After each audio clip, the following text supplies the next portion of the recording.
Buenas tardes, ¿se ve mi pantalla? Buenas tardes.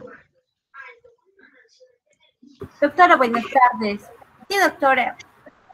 Ya, entonces, les esperemos 5 minutitos, ¿les parece a tus compañeros que tomen una agüita, que vayan al baño, que se desestresen de su examen?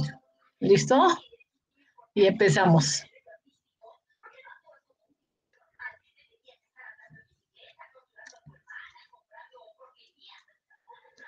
Hola, ¿me escucharon? Sí, doctora. Sí se escucha, doctora. Ya, entonces esperamos 5 minutitos y iniciamos, ¿les parece? Ok, doctora. Porque todavía solo están 10 y se supone que son 40 y tantos, ¿ya? Listo, relajen las piernas. Ok.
Alarcón. Presente, Sori. Ya. Arizaca. Presente, Sori. Ya, Astete.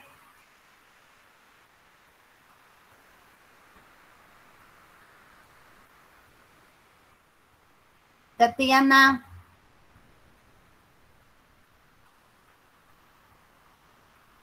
Tatiana. Paul. Presente, Sori. Calderón.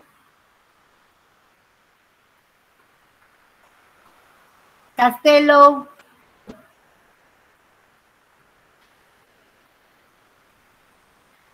Castro.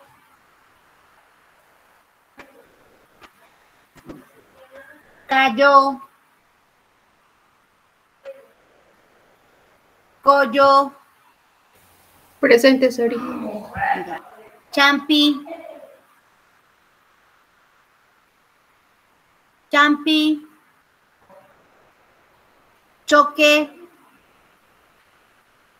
Presente, Sori. Ya. Collazos. Presente, Sori, Collazos. Ya. Delgado. Bremel. Presenta, Sori. Gamarra. Presente, Zoraida. Ya. Hanna García. Presente, Zoraida. Ya. García Fran.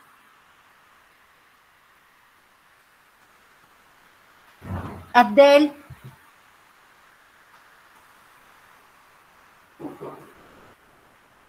Hurtado. Presente.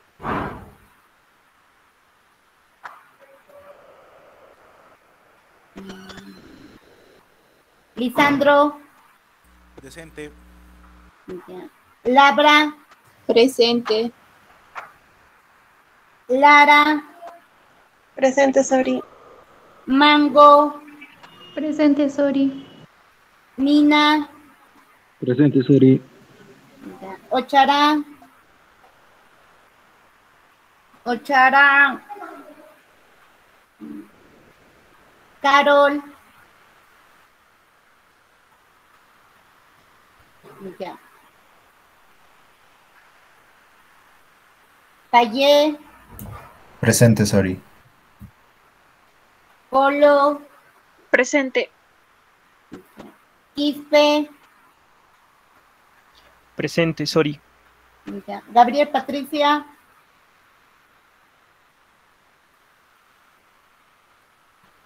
Gabriel Patricia.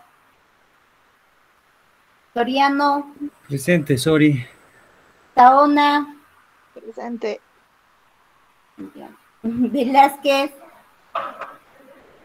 Sori, no me llamaste, Soto presente. Ya, compañero. Ah, sí. Sori, presente. Mi micro estaba apagado, por favor. Ya, Gabriel, ya. Velázquez. Villena. Presente. Ya. Vivanco. Presente, Sori. Aldair. Presente. Zúñiga. Presente, Sori. Ya. Compañeros, alguien que falte, por favor. Delgado Calancha, por favor. Ya, Delgado Calancha. Ya Gracias. está. ¿Alguien más? Presente, por favor. ¿Cayó? Ya. Sí. ¿Alguien Castro. más? Castro. Ya. Sí, gracias. ¿Alguien más? Ya. Ya está, doctora. Doctora, buenas tardes. Buenas tardes, jóvenes. ¿Ya respiraron? ¿Ya se relajaron? Muy bien.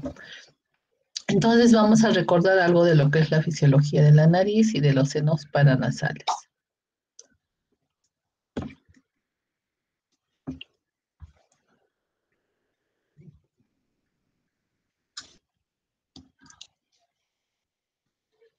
Entonces recordemos igualmente que la nariz va a tener un origen embriológico que tiene tres fases, ¿no? Una fase preesquelética, una fase condrocraneal y una fase de osificación.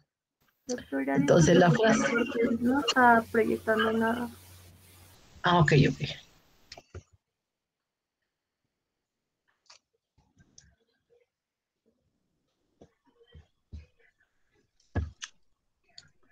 Ujú.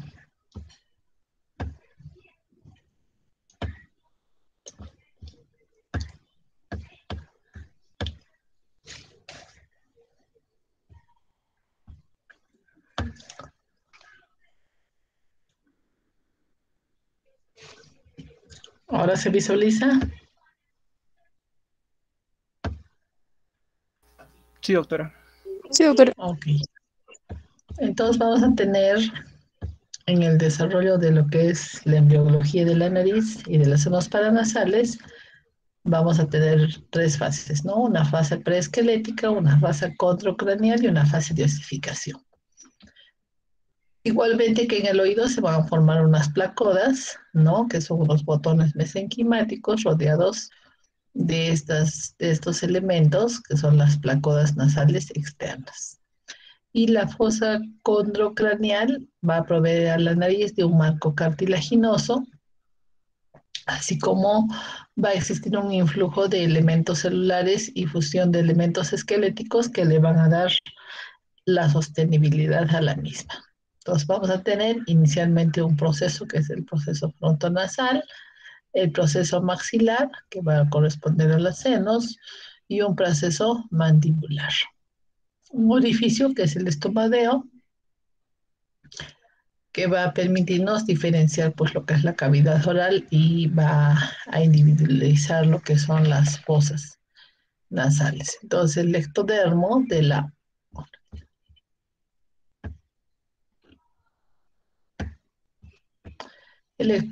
la placada nasal u olfatoria, ¿no? Va a diferenciarse un tejido que va a conformar lo que es la placoda nasal olfatoria y va a unirse a lo que es la cresta neural. Entonces, en la cuarta semana va a haber unos engrosamientos ovales bilaterales de endodermo, ¿no? Superficial, que va a corresponder a lo que son las placodas nasales. Eso se inicia alrededor de los 28 días y van a conformar lo que es la nariz externa, y por el desarrollo del tejido endodérmico se va a formar la nariz interna,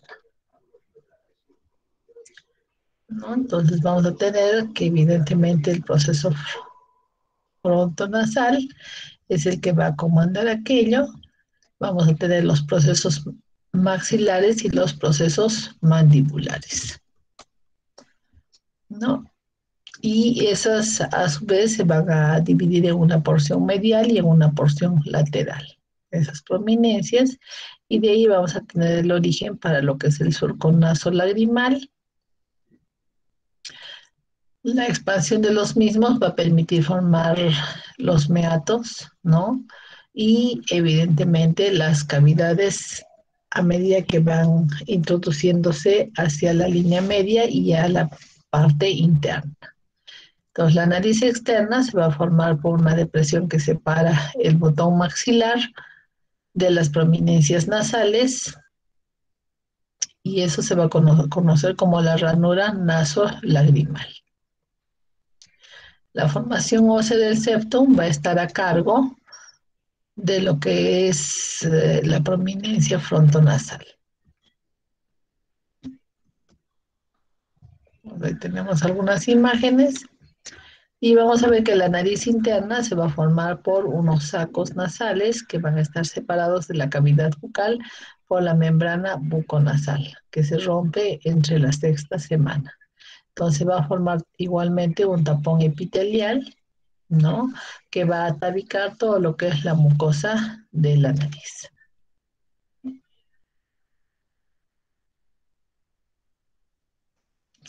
Entre la 13ª y 15ª semana va a desaparecer ese tapón nasal, se va a reabsorber y va a dar origen a lo que son las coanas primitivas, ¿no? Que es una abertura de la cavidad nasal y la cavidad bucal a través de la membrana oronasal. Después se va a desarrollar el paladar secundario, ¿no? Que va a corresponder a la unión de la cavidad nasal y la nasofaringe.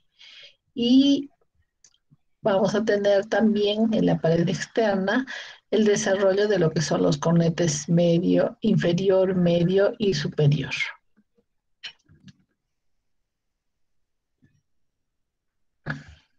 Entonces el epitelio ectodérmico se va a especializar y se va a dirigir hacia lo que es el techo de la cavidad nasal y va a constituir el epitelio olfatorio.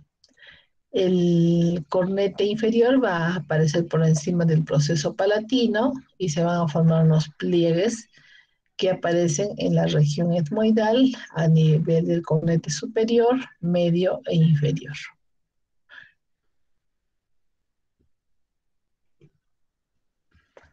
Los senos, evidentemente, se van a producir por unas dilataciones que van a ir creciendo generalmente a lo largo de nuestra vida, ¿no? Entonces, al año de edad vamos a tener nuestros senos etmoidales. Entre los 1 y 6 años va a proceder a desarrollarse la ideación de las cavidades de los senos maxilares y entre los 6 y 10 años vamos a tener el desarrollo tanto del seno esfenoidal como de los senos frontales. Entonces van a formar estos divertículos de las paredes nasales, extendiéndose tanto hacia el hueso maxilar, hacia el etmoides, hacia el frontal y hacia el esfenoides, ¿no? Y esos van a considerarse como los esposos de los senos maxilar, etmoidal anterior, posterior, que se inician a partir del 3er mes de la vida prenatal. Entonces, a lo largo de la pared externa de la cámara nasal vamos a tener 3 estructuras, ¿no? Que ya las recordamos, que es el cornete inferior, el medio y el superior. Y esos van a delimitar una cavidad que son los meatos, ¿no? Entonces, en el meato medio se van a desembocar el orificio de los senos tanto etmoidal como frontales y maxilares, ¿no? Y los senos etmoidales posteriores, así como el seno esfenoidal, van a desembocar en la parte más alta de la cavidad nasal, en el meato superior. Entonces, los senos maxilares al nacer van a tener un diámetro de 3 a 4 milímetros, ¿no? Y van a ir creciendo lentamente hasta la pubertad. Y van a alcanzar su desarrollo a medida que se van desarrollando nuestras piezas dentarias, ¿no? Entonces van a ser como unas evaginaciones en el lado posterior, tanto del meato medio, alrededor del 2º trimestre de la vida intrauterina. Entonces vamos a tener que el seno maxilar o antro de Highmore va a ir creciendo a lo largo del tiempo, por eso tenemos con diferentes colores, ¿no? Al nacimiento, lo que habíamos dicho, 4 milímetros de diámetro, al año va a ser un poquito más grande, hasta los 4 años va a alcanzar el doble de ese diámetro, y de ahí progresivamente va creciendo hasta los 12 años o hasta que sean adultos, ¿no? Entonces, si nosotros tenemos un pacientito que no respira adecuadamente, que las fosas nasales no ventilan en forma adecuada, que obviamente es un respirador bucal, entonces el aire no va a ingresar y no va a estimular el crecimiento de estas cavidades y vamos a tener unos senos hipoplásicos. Los senos etmoidales empiezan su desarrollo en el 4º mes del embarazo, ¿no?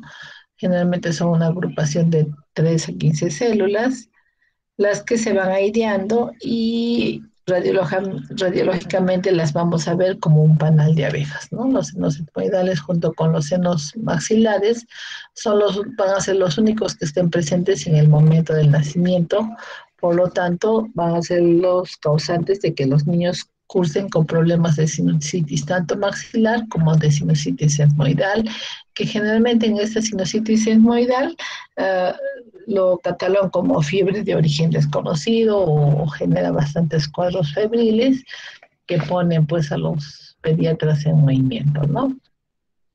Habitualmente estos senos no están aireados y se pueden examinar radiológicamente durante los primeros 6 meses.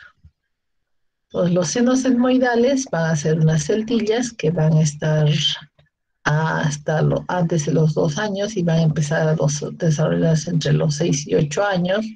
No vamos a tener las celtillas etmoidales anteriores, que van a crecer hacia el hueso frontal, ¿no? Y alguna va a formar parte del seno frontal, y las hendillas etmoidales que van a crecer hacia el esfenoides, ¿no?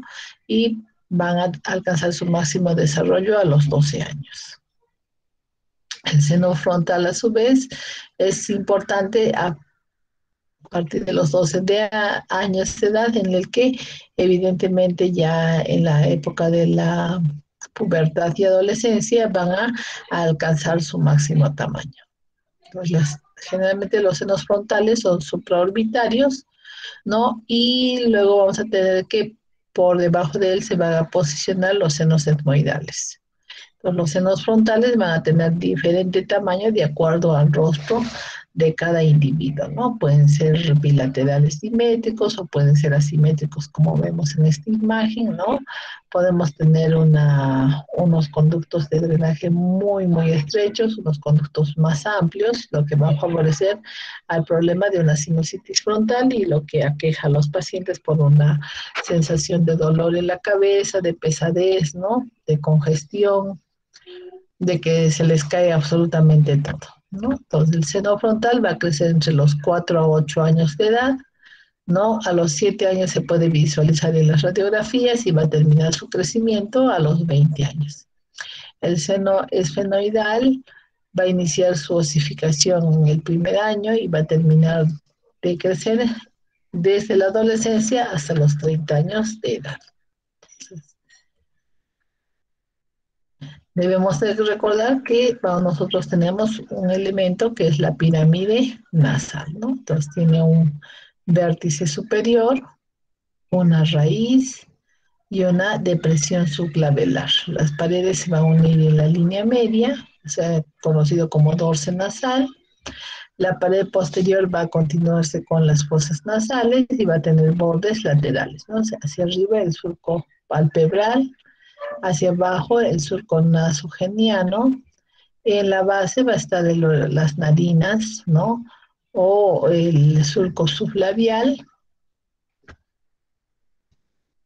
y va a constituir un aparato de sostén que va a ser el exoesqueleto de la pirámide nasal, caracterizado por los huesos propios y la apófisis ascendente del maxilar superior, ¿no? La porción media es móvil porque está constituida por cartílagos. Evidentemente vamos a tener los cartílagos laterales superiores y los cartílagos alares. Y una pared interna que es el tabique o septum nasal, que es lo que se desvía cuando hay diversos tipos de agresiones o contusiones. Y dentro de lo que es el esqueleto, recordarán ustedes a la apertura piriforme, que tiene la forma de una pera, ¿no? Por encima de ellas vamos a tener los huesos propios nasales, dos, uno en cada lado, a la espina nasal por debajo y al septum nasal, que tiene una porción tanto ósea como una porción cartilaginosa, ¿no? Ahí tenemos parte de lo que es su irrigación, la vascularización en un cadáver, ¿no? Y las diferentes estructuras que vamos a poder observar en una pieza ósea, ¿no? Y bueno, los cornetes que ya los conocemos, el tabique, las celdillas etmoidales, las esfenoidales, las celdillas etmoidales, ¿no?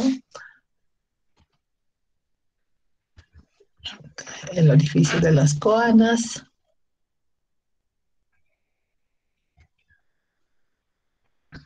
Entonces, todos esos elementos ya los recordamos, ¿no? Las ectidias las celdillas etmoidales con la irrigación, ¿no? De las arterias etmoidales anteriores y las arterias etmoidales posteriores, que nos van a traer más de un dolor de cabeza cuando el paciente es hipertenso y empieza a presentar un sangrado muy profundo, ¿no? Los cartílagos laterales inferiores o alares inferiores, que van a permitir que en una cirugía, por ejemplo, nosotros hagamos una nueva forma a las mismas, y así vamos a tener las narices que vemos en la televisión, ¿no? Casi todas nuestras presentadoras lamentablemente están operadas, no tenemos casi narices naturales. Y luego la irrigación que va a estar a cargo de la arteria carótida externa, así como de la carótida interna. En la carótida externa, con una rama terminal, que es la maxilar interna, la arteria esfenopalatina, llamada también a la arteria de los rinólogos, porque nosotros vamos a poder hacer con ella disecarla, cauterizarla, o si no ponerle hacer ligaduras para evitar los sangrados, ¿no? Y la carótida interna, que a través de la arteria oftálmica y la etmoidal anterior y la posterior van a irrigar la parte anterior y superior de las fosas nasales. Entonces, la oftálmica nos va a irrigar la parte dorsal, la facial nos va a dar la arteria transversa del ala nasal, también nos va a dar la arteria angular, que está a nivel de la base de la nariz, y nos va a dar también arterias labiales superiores y del subtabique, y van a permitir obviamente una circulación muy importante, así como una circulación terminal de las mismas, ¿no? Entonces, dependiente de la carótida interna, tenemos a la oftálmica, que tiene dos ramas, la etmoidal anterior y la etmoidal posterior. Y dependiente de la carótida externa, vamos a tener a la maxilar interna y a la facial, ¿no? Que nos va a dar a la arteria labial superior, y en la maxilar interna vamos a tener la infraorbitaria, la esfenopalatina, la pterigopalatina y la palatina, que van a ser importantes en el caso de, por ejemplo, sangrados posteriores o también masas tumorales, ¿no? Como un tumor benigno, pero por su característica vascular superirrigado, que es el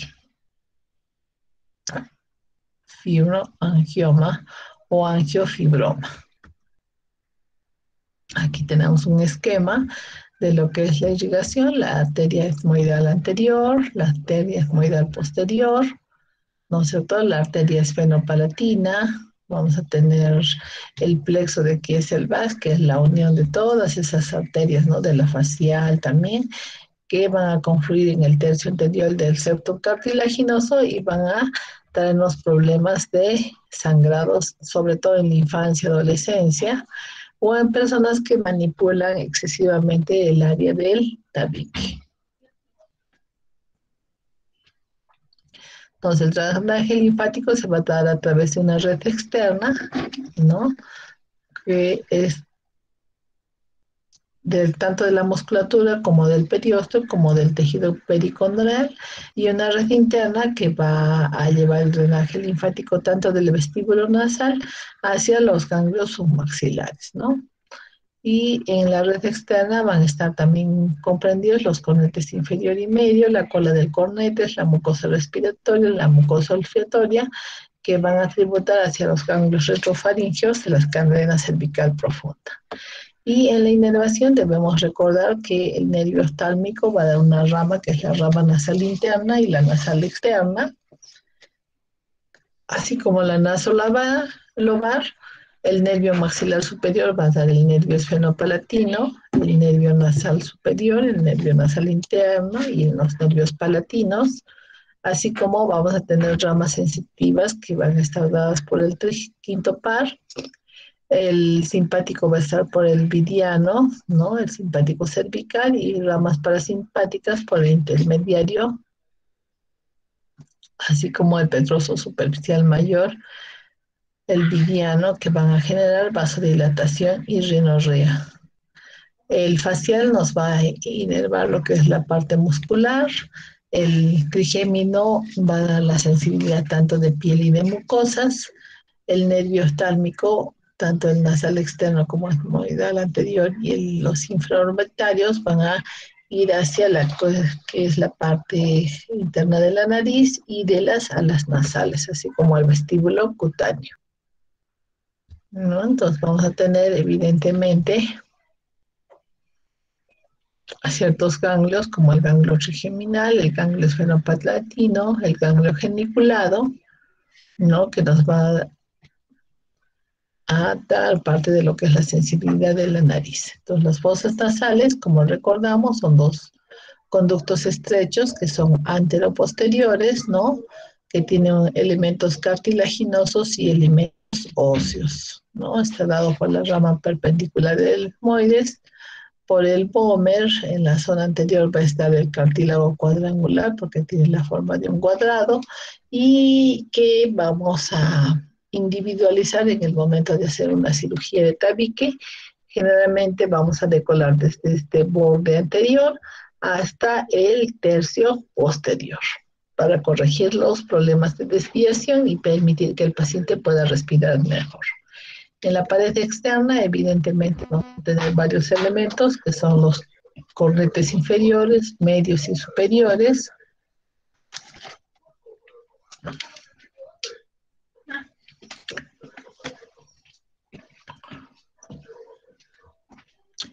Recordar las imágenes que veíamos en anatomía, ¿no? La mucosa del cornete inferior va a estar evidentemente ricamente vascularizado. ¿Ven aquí?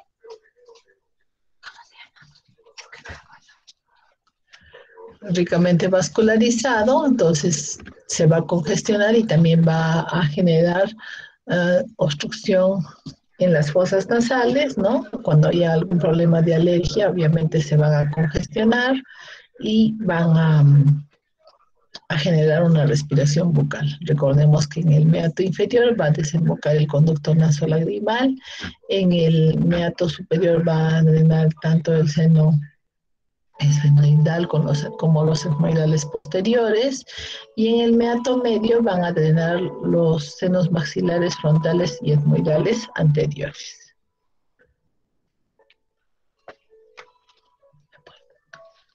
Entonces la nariz evidentemente tiene una actividad que es la función respiratoria, que es vital para la vida humana. El aire se va a desplazar a través de un arco de convexidad superior, y el aire se va a dividir a nivel de la cabeza de los cornetes y se va a unir en las coanas, ¿no? Entonces va a haber una corriente principal que va a deslizarse a través del meato medio durante la inspiración, y en la expiración el aire se va a desplazar como remolinos por el piso de la fosa nasal. El flujo aéreo, en especial en el cornete inferior y medio, va a permitir que se caliente el aire de acuerdo se humedezca y también se filtre de partículas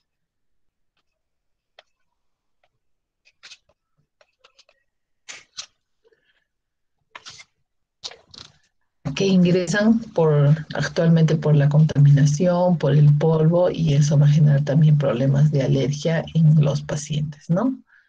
Va a haber diversos. Entonces, normalmente el volumen aéreo es el 6 litros por minuto en reposo y puede llegar hasta 70 litros por minuto en una ventilación máxima. Las presiones son diferentes tanto en el vestíbulo como en las coanas, ¿no? Y en circunstancias normales la humedad relativa ambiental de un 50-60%, ese aire inspirado va a llegar con una temperatura de 33 grados centígrados hacia nuestras coanas. Y el aire interior de los senos, tanto maxilares, frontales, se va a renovar aproximadamente cada 1000 inspiraciones que nosotros realizamos. Entonces, en el ciclo nasal, la microcirculación de los cornetes se va a comportar como cuerpos eréctiles, ¿no? Entonces se van a congestionar, se van a descongestionar, siguiendo un ciclo regulado por el sistema autonómico neurovegetativo en ciclos de 2 a 6 horas. Ahora, ¿por qué 2 a 6 horas? Generalmente la respiración no es como la visión que nosotros vemos con los 2 ojos, ¿no? Normalmente nosotros respiramos con una fosa primero y después de 2 horas con la otra fosa, y así se van alternando ambas fosas, ¿no? Entonces, para esa respiración van a influir las condiciones atmosféricas, ¿no? Como humedad, temperatura, ¿no? Y también el clima, ¿no? Si hay un clima invernal o un clima de verano, entonces las condiciones van a variar, en qué posición se encuentra el cuerpo, ¿no? Si está horizontal o si está en decúbito. o si está en bipedestación, ¿no? También por la edad la mucosa nasal se va a atrofiar, entonces normalmente esa mucosa va a atrofiarse en las mujeres a partir de la menopausia y en los varones ya pues cuando están entre la sexta a séptima década de la vida, ¿no? También las funciones endócrinas, lo que es tiroides, ¿no? El asunto de las hormonas femeninas van a influir en la mucosa nasal. Cierta medicación va a generar, por ejemplo, que haya mayor sequedad, menos producción de moco, como es el caso de los que usan antidepresivos o de las personas que por problemas de gastritis tengan que utilizar bloqueadores, ¿no? Como el omeprazol, el esomeprazol, y nos disminuye la cantidad de moco que va a humedecer, calentar y purificar el aire que respiramos, ¿no? Aparte de que nosotros tenemos una carga genética que nos va a conllevar a tener, así como las personas tienen ojo seco, entonces van a tener una disminución en la producción de moco a nivel de la nariz. Claro que no lo observamos, ¿no? Hasta que hace su consulta con el otorrino. O empieza a sangrar, porque evidentemente esa mucosa se reseca, y como no tiene las medidas de protección de humedad, la película, entonces va a fácilmente ser asiento de irritaciones de todo lo que es la musculatura de la zona y nos va a producir epistaxis reiterativas. Entonces el aire inspirado va a tener un proceso de calentamiento y humidificación, ¿no? Donde las fosas nasales van a ser capaces de recuperar la energía calórica y van a imbuir de agua a ese aire durante la inspiración y la expiración. Y eso va a permitir también que nos ayude en la fonación. Luego vamos a tener que se va a secretar un moco, ¿no? Que va a estar constituido por la mezcla de secreciones que van a provenir de las glándulas tanto de caliciformes como de las glándulas seromucosas y va a formar un trasudado del plasma que es agua condensada de la base, ¿no? Cuando nosotros inspiramos y también cuando nosotros lloramos. Entonces la cantidad de agua que existe en la mucosa nasal es del 95 a 98%, va a tener 1 a 2% de electrolitos y va a tener 2.5 a 3% de mucinas. Aparte la nariz va a llevar a ser un elemento de resistencia nasal, ¿no? Que va a hacer que cuando nosotros inspiremos, ¿no? Se produzca un intercambio de perfusión que determine un adecuado intercambio a nivel alveolar, ¿no? Asimismo, va a haber un flujo sanguíneo durante la respiración que va a ayudar a que se caliente ese aire y obviamente vamos a tener elementos que van a generar la función de válvulas a nivel de los cornetes que van a regular el movimiento del aire en una dirección determinada durante su circulación por minuto dentro de la nariz. Y también la nariz tiene una función protectora o defensiva que evidentemente nos va a permitir filtrar muchas partículas, muchos elementos, ¿no? Gracias a las mucinas, a sustancias proteicas plasmáticas, a la albúmina y algunas proteínas secretoras, así como también vamos a tener una IgA secretora, vamos a tener lactoferrina, lisocimas, calicreínas, ¿no es cierto?, que son secreciones que se van a depositar en la mucosa nasal, en una capa inferior, que va a permitir que haya un fluido a nivel de los cilios, que se la mueven con gran rapidez, y a una capa superficial de consistencia viscosa, donde los cilios van a captar a las partículas extrañas y con un movimiento de traslación los van a llevar hacia la rinofaringe. Vamos a tener que la velocidad media del flujo del moco nasal es de 5 milímetros por minuto, y en 10 a 15 minutos nosotros vamos a tener que las partículas inhaladas van a ser eliminadas por la nariz. Entonces, la nariz tiene una función respiratoria que va a permitir el acondicionamiento del aire en lo que se refiere a calentamiento y humectación. Y vamos a purificar el aire a través de la presencia del mucus, del movimiento ciliar, de las lisosimas y por elementos de fagocitosis.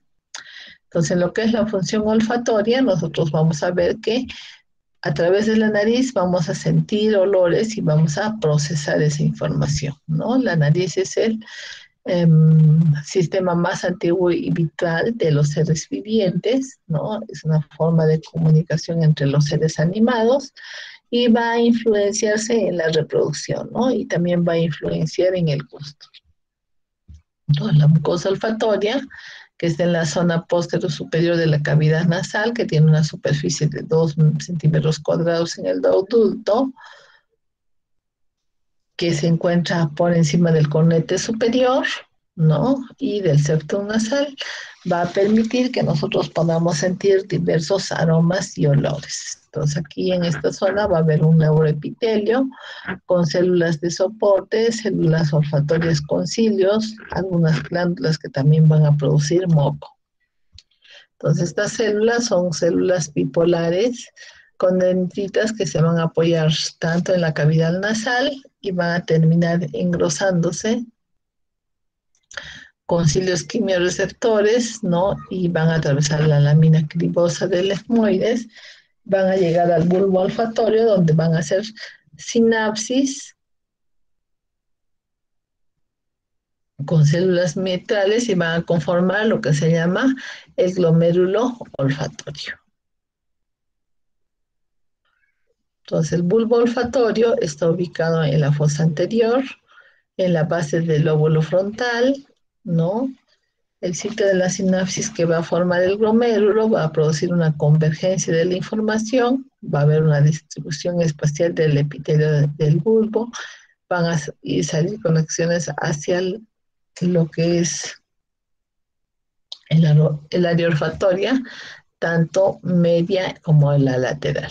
Entonces, las moléculas que llegan hacia este epitelio se van a disolver en la capa de moco que cubre los receptores, va a interactuar con ellos y la composición de este moco va a influir en la difusión de estas sustancias.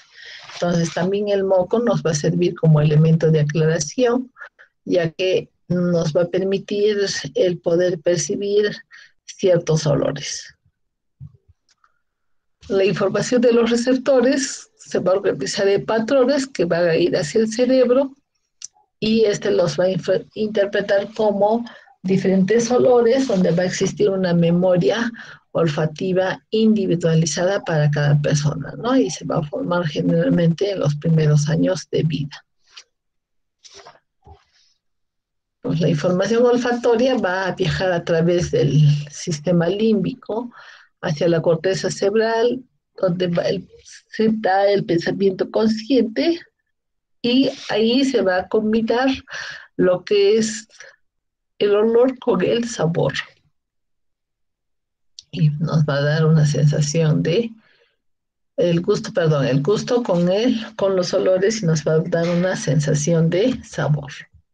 Entonces, una molécula olorosa individual va a estimular diferentes receptores, los cuales van a responder como una molécula que va a permitir que en el cerebro exista un mapeo de todos los olores que nosotros conocemos. Y podemos reconocerlos como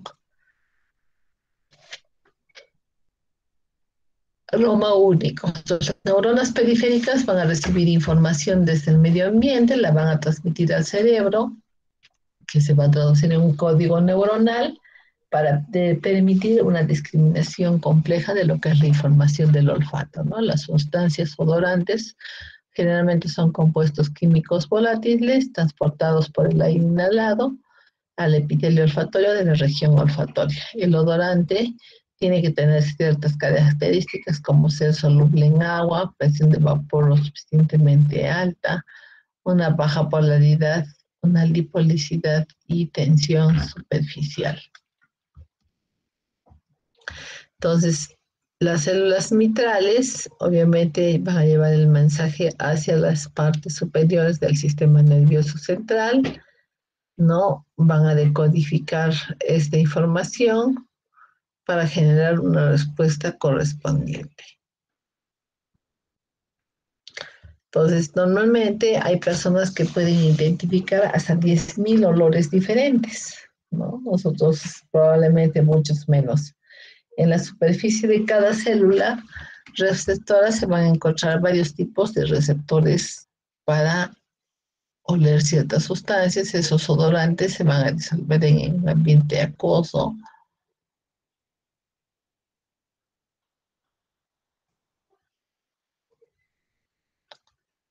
Y va a parecer que en esa pequeña área, que es el bulbo olfatorio, van a existir cientos de receptores olfatorios, cada uno presente pero en baja cantidad.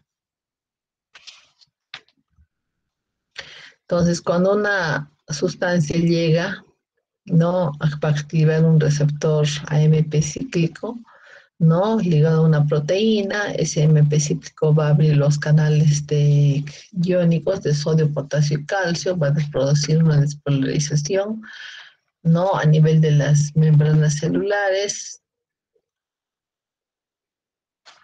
Y este olfato va a estar muy vinculado a lo que es la memoria. Entonces, el daño en la región temporal o de la corteza va a generar que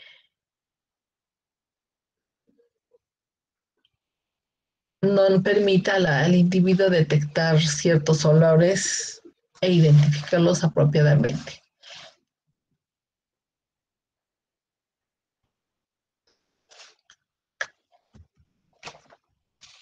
Ahora, con lo del COVID, lamentablemente esta mucosa pues se ha inflamado y han empezado a aparecer problemas de trastornos del olfato, ¿no?, en las personas. Luego tenemos que los senos paranasales, evidentemente, nos van a permitir amortiguar el cambio de presión en la nariz, va a facilitar el ajuste del flujo aéreo, van a servir de cámara de resonancia de la voz y van a aligerar el peso de la cabeza. Entonces, las cavidades nasales de los senos paranasales van a formar una estructura intercomunicante ininterrumpida, donde por la piel de la nariz hacia el vestíbulo va a ingresar el aire, se va a encontrar con un epitelio pavimentoso estratificado mucosecretante, ¿no?, que es un epitelio columnar ciliado, va a ingresar hacia los cornetes y luego van a ir hacia la parte superior, hacia el epitelio respiratorio y hacia las células caliciformes. Entonces, los senos maxilares, frontales, etmoidales, todas ellas tienen un orificio de drenaje. Ese orificio de drenaje, cuando se cierra, va a generar la supresión de la ventilación y el drenaje del seno, se van a estancar las secreciones, va a haber una alteración en la composición de las secreciones, va a existir una alteración del intercambio gaseoso y eso va a lesionar los cilios del epitelio, ¿no?, y nos va a dar una alteración del medio para saprófitos y la fácil penetración de los gérmenes y provocar un proceso inflamatorio que va a llevar a un aumento de grosor de la mucosa del seno y generarnos un problema de sinusitis. Entonces, igual que el oído, vamos a tener que en nuestra historia clínica preguntar algunas cosas, ¿no? Vamos a preguntar sobre lo que es el olfato, vamos a preguntar si tiene problemas de hiposmia, o sea, una disminución de la capacidad olfatoria, si no siente ningún olor, ¿no?, que es la anosmia, la parosmia, que es la percepción de o sensación olorosa anormal, ¿no?, y la cacospia, que puede ser tanto objetiva como subjetiva, ¿no?, generalmente por un problema central. Entonces vamos a identificar al paciente y vamos a proceder a la inspección. Vamos a ver cómo está la piel, si hay alguna deformidad externa, si existe algún abombamiento, cuál es la forma de sus alas, si existe una elevación de la punta nasal que permita un ángulo. Y luego vamos a proceder a la palpación, ¿no? Entonces, la palpación, si se trata de una fractura, vamos a buscar el crépito o el signo de desplazamiento, ¿no? Y si queremos evaluar los senos maxilares, frontales, etmoidales, vamos a proceder a lo que es la digitopresión. Entonces, como habrán visto algunos, cuando hagamos el examen físico, vamos a introducir un espéculo, generalmente con la mano izquierda. Vamos a observar la secreción nasal, cómo es esa secreción, si es mucosa, si es mucopurulenta. De ahí vamos a proceder a ver las características de la mucosa nasal, si es edematosa, si es azulada, si es hiperémica, si es atrófica, si es húmeda, si está seca, ¿no? Si el tabique está alineado, ¿no? Si tiene desvíos, si está sangrante, si tiene heridas, si tiene perforaciones, si tiene cambios en su color. Pues los cornetes también los vamos a evaluar en esta zona.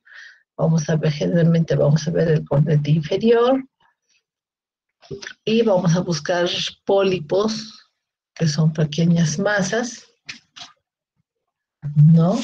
Y vamos a observar el tipo y color de las secreciones que tienen, si esas secreciones tienen mal olor o no lo tienen.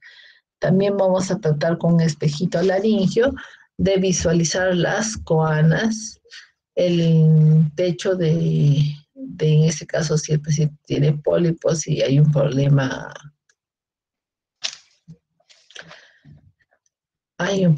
de crecimiento, ¿no es cierto?, de los mismos, de los cornetes.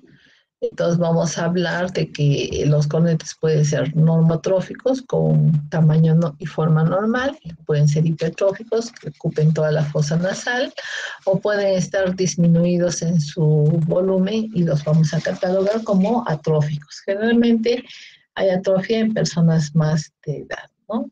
Y luego vamos a observar la presencia de una degeneración polipoide, se llama, porque tiene la forma de unos globitos, ¿no? Entonces, todo eso tenemos que ver en el nivel de los cornetes. Y por debajo de los cornetes vamos a identificar los meatos. Tenemos el meato inferior, para ver si es que evidentemente las lágrimas salen por ahí.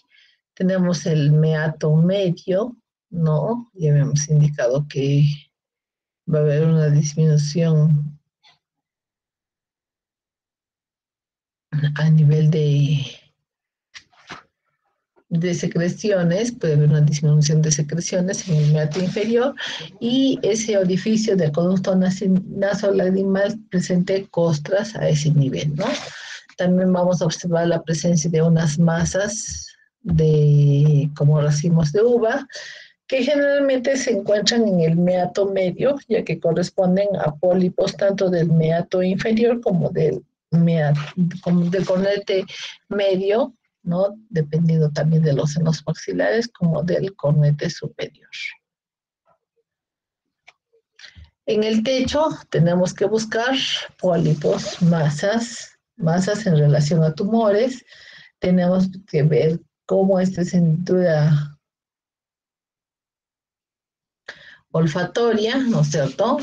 Vamos a observar el piso, si es un piso regular, vamos a ver la presencia de cuerpos extraños, sobre todo en mamás de niños pequeños y en personas mayores. Y luego vamos a proceder a ver si existen cuerpos extraños, ¿no? Así como en la parte de oído vamos a tener diferentes tipos de cuerpos extraños. Y obviamente para tener una mejor visualización podemos hacer uso de vasoconstrictores que nos abran mucho más la fosa nasal, pero luego tendríamos que recomendarle al paciente que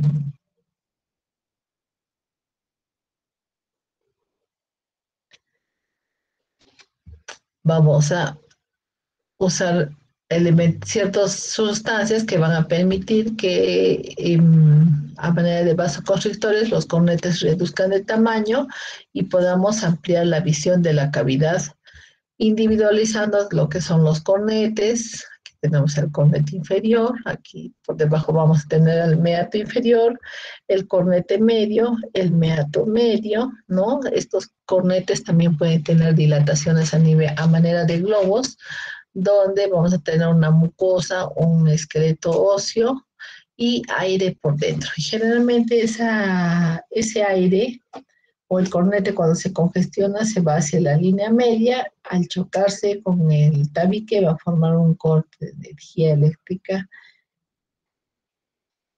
¿no? Y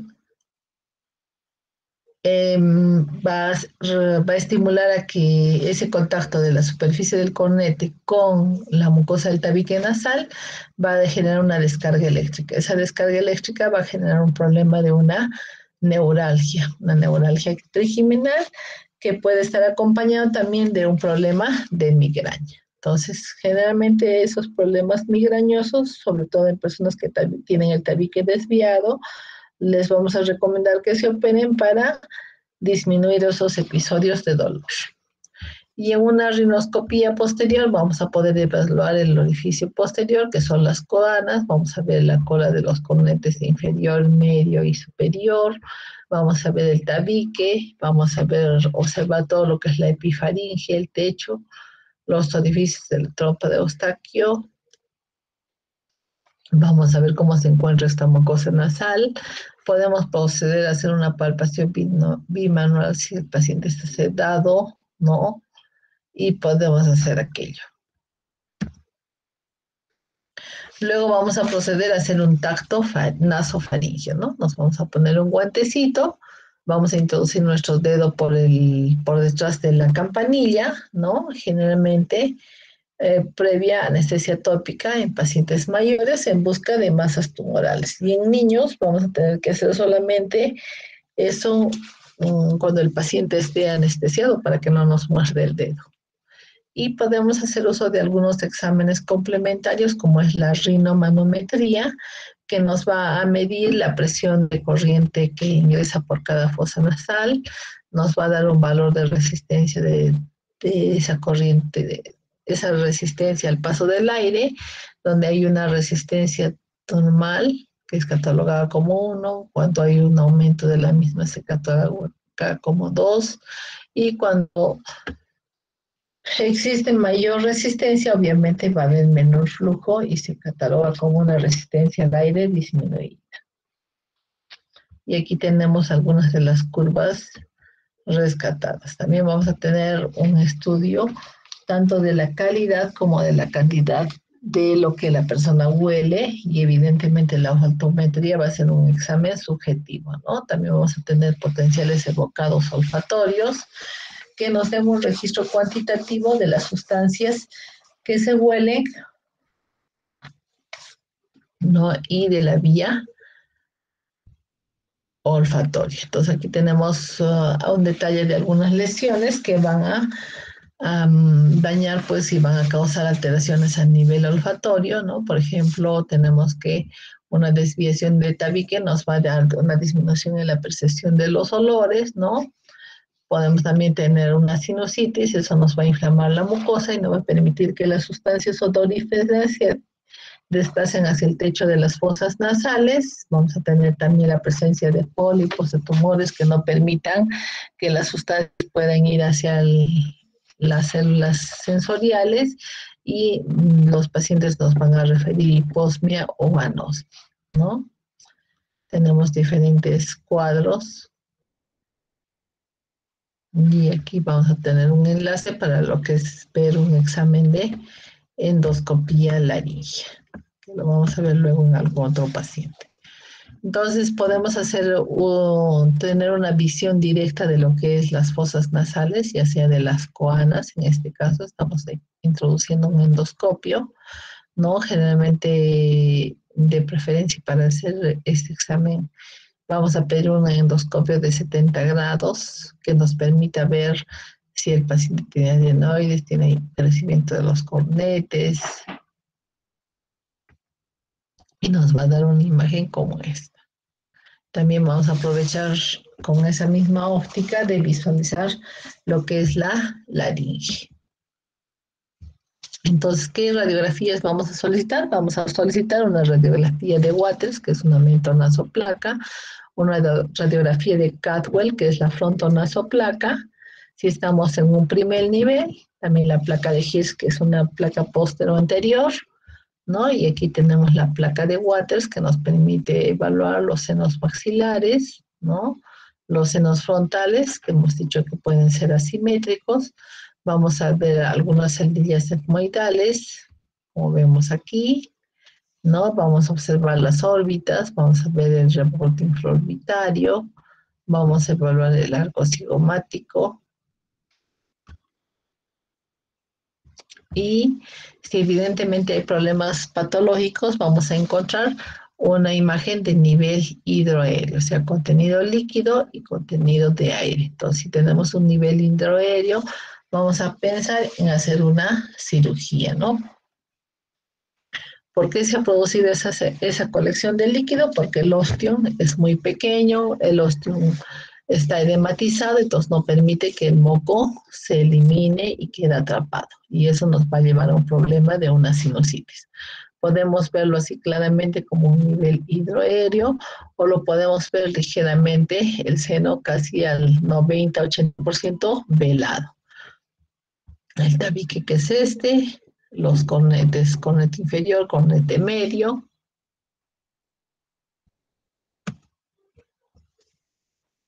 Aquí también tenemos otro velamiento de senos maxilares, un tabique aparentemente central.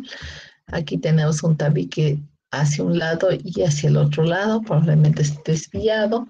La posición es la posición de Waters, no lo olviden. Y luego tenemos la incidencia postero-anterior, que es la radiografía de Cadwell, en la que vamos a ver los rebordes supraorbitarios, las suturas frontomalares, el tercio superior de las ramas mandibulares, ¿no? Y de los senos frontales, así como las celdillas etmoidales. Entonces aquí tenemos una placa de Hirsch, otra placa de Hirsch, vemos el tabique, vemos los cornetes hipertróficos, celdillas etmoidales, podemos pedir también una lateral de cráneo para ver la presencia de líquido a nivel del seno frontal, también nos va a permitir ver líquido a nivel de los senos maxilares, ¿no? Y en la tomografía vamos a poder identificar evidentemente varios elementos, ¿no? Tenemos el cornete medio, el cornete inferior, el tabique nasal, el globo, la órbita y el globo ocular, el seno maxilar superior, ¿no? El hueso maxilar superior. Vamos a ver la bóveda palatina un poco más atrás y la apófisis cristalaria. Entonces, en la tomografía podemos pedir posiciones axiales, coronales y sagitales, ¿no? En este caso tenemos tabique casi recto, un crecimiento de cornetes, tenemos una dilatación del cornete medio, lo que habíamos hablado hace un momento. Vamos a tener aquí una concha bullosa, así se lo denomina. Aquí tenemos la presencia de quistes mucosos en ambos senos maxilares, el tabique desviado, ¿no? El crecimiento de un cornete tratando de ocluir la fosa para poder calentar y humedecer el aire que respiramos. Y aquí, por ejemplo, tenemos la presencia de unos cornetes hipertróficos, un tabique ligeramente desviado y la presencia de contenido que puede ser moco o puede ser un tumor en el seno maxilar, ¿no? Aquí igualmente tenemos el seno maxilar ocupado, la fosa nasal izquierda ocupada, ¿no? Y aquí una masa de superficie irregular que evidentemente ha comprometido al piso de la órbita y que obviamente vamos a tener que hacer un estudio de biopsia para poder determinar si es un tratamiento ya sea por oncología o por quimioterapia. Entonces, en cuanto a lo que es el engrosamiento de los senos maxilares, podemos tener una mucosa nasal engrosada, ¿no? Como vemos ahí, o podemos tener una imagen de nivel hidroaéreo, o sea, de contenido líquido por debajo, contenido de aire por arriba, y vamos a tener algunas variantes anatómicas. Evidentemente aquí tenemos las celdillas etmoidales anteriores y luego las celdillas etmoidales posteriores. Ya están aquí.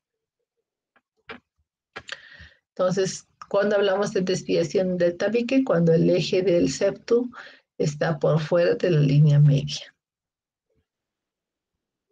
Aquí tenemos otros tipos de desviación de tabique, crecimiento de cornetes, la presencia de quistes de moco en el seno maxilar,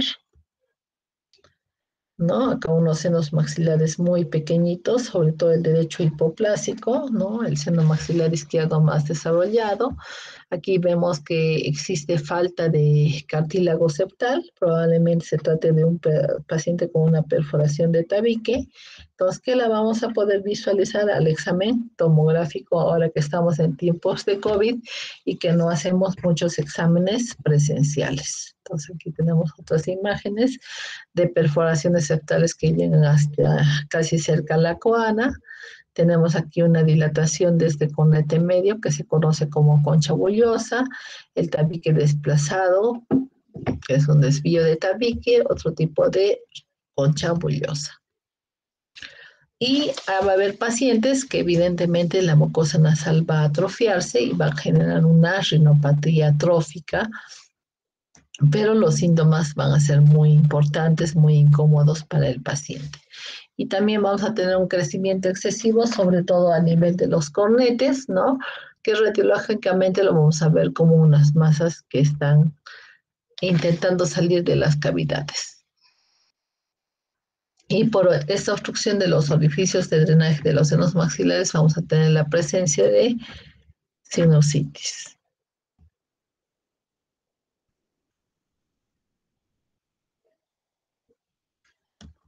Entonces también vamos a tener quistes de retención, generalmente en relaciones al segundo molar, ¿no? Se va a producir una infección hacia el piso del seno maxilar, eso va a decolar la mucosa, ¿no? Y al decolar la mucosa, obviamente vamos a tener que realizar una cirugía, tanto de ampliación del orificio de drenaje del seno maxilar, como de aspirar y retirar este elemento que está en el seno maxilar. Bueno, antes hacíamos lo que era la diafanoscopía o transiluminación, que nos permitía evaluar los senos maxilares, los senos frontales, ¿no? Y la resonancia, que nos va a ser de gran utilidad sobre todo cuando hay algún proceso tumoral en la zona, ¿no? Aquí tenemos diferentes resonancias. Vamos a también poder hacer algunos estudios angiográficos, vamos a poder individualizar la arteria carótida interna, la carótida externa, ¿no? Vamos a poder estudiar mediante esta angiografía complicaciones endocraneales de origen sinusal, tumores o procesos expansivos. Y en la angiografía vamos a poder también identificar la vascularización de la masa tumoral y proceder a hacer una cateterización del mismo.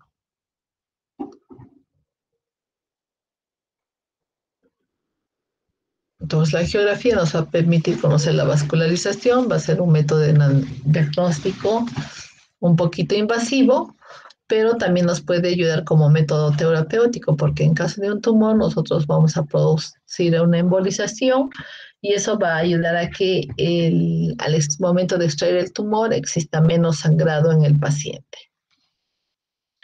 Listo, jóvenes.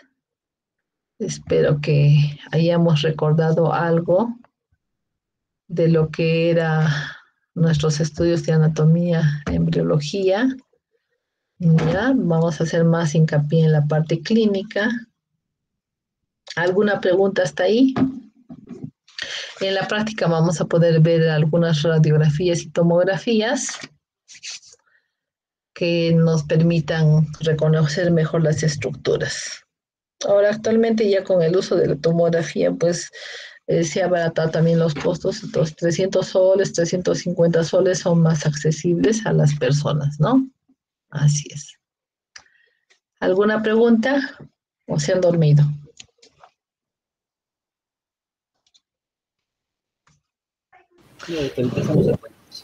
Están despiertos todavía, ¿ya? Entonces la parte interesante ya viene a partir de nuestra próxima clase. Listo, cuídense mucho, tengan un bonito fin de semana, un feriado bastante productivo para descansar y relajarse un poco. Cuídense, Nos estamos viendo. Gracias, doctora. Gracias, doctora. Buenas tardes. Gracias, doctora. Buenas tardes, buenas tardes. Buenas tardes. Buenas tardes, buenas tardes.